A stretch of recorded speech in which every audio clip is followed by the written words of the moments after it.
All right, welcome to the Week 5 Forum. This week we are looking at an article by Judith Shklar, Redeeming Political Theory.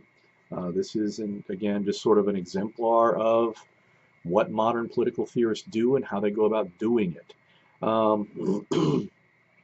Again, as I think I mentioned in the overview for this week, I don't necessarily expect you to get in the weeds with this article.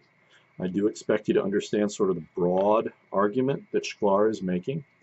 And her argument is actually pretty straightforward, and that is that America is not, from an ideological perspective, monolithic, that political theory has come in a variety of different flavors, if you will. And that's really, that diversity is what has characterized, the debate within political theory, especially in the United States.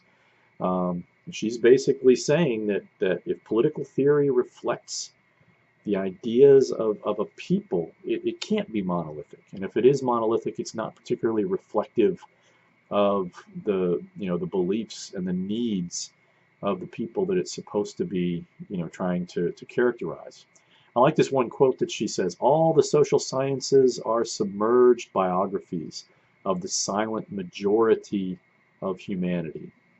Um, so what is she saying there? What does she believe is the relationship between social science and political theory and democracy? Is there a necessary correlation between the two?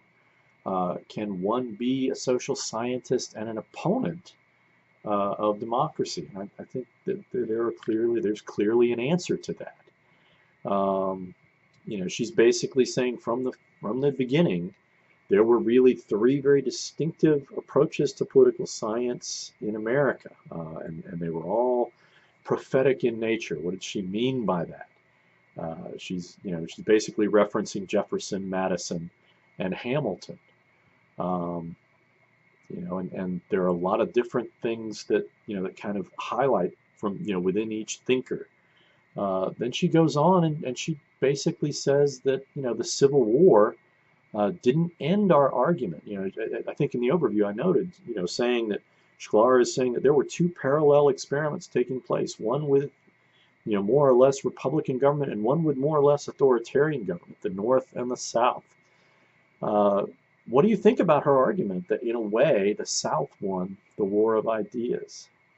I think this is a very fertile, article, and I think it gives you a lot of insight into the complexity of American political thought. It is by no means simplistic, although a lot of non-Americans tend to think it is. So let's have a really good discussion. And again, if you're confused by the argument, if her, I know she uses some big words here and there. I know she uses some flowery language. If you get confused, ask me questions, and I will do the best I can to answer them.